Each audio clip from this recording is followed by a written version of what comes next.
After months of gloom, the statistical verdict on Britain's economy has arrived. Weak activity, particularly in the retail sector, meant national income, the overall measure of our earnings, shrank for 2 quarters in a row. It means this country has officially entered a recession. The Chancellor suggests it's mainly down to forces beyond his control. We've also had a pandemic. We've had a Ukraine war that has meant that inflation rose to more than 11%. So the primary challenge since I became Chancellor, the most important thing that I can do to relieve pressure on families is to bring down that inflation rate. Look on the high street and the signs have been there for quite some time. This was what I call one of my rescues.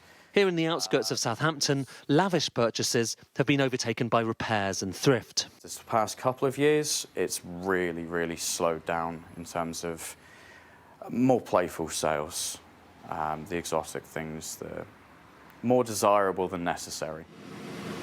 It's much the same story of tightening purse strings across the retail sector. They will go for a cheaper option rather than a good quality one. So I can see people are struggling. There's no weekly customers as much anymore. We used to have a lot of weekly blow dries, but they seem to drift off now. Now, in some respects, nothing has really changed here. The definition of a recession, anyway, is pretty arbitrary. 2 successive quarters of contraction, and who knows, the numbers could get revised further down the line.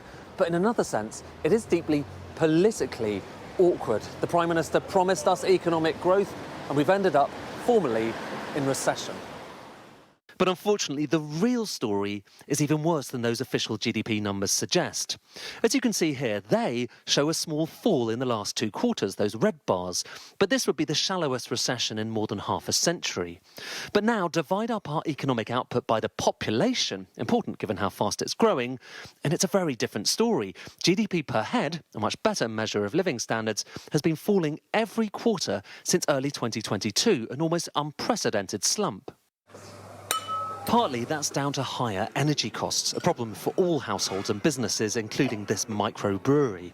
But pubs and venues here in Southampton have been closing for years.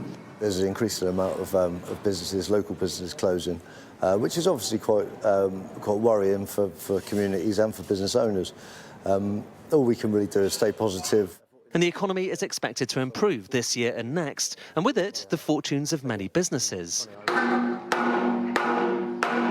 Even so, it's hard not to escape the fact that from Brexit to COVID to the cost of living crisis, the economy has been pummeled with one blow after another. Now that pain has resulted in the most dreaded of all economic terms, a recession.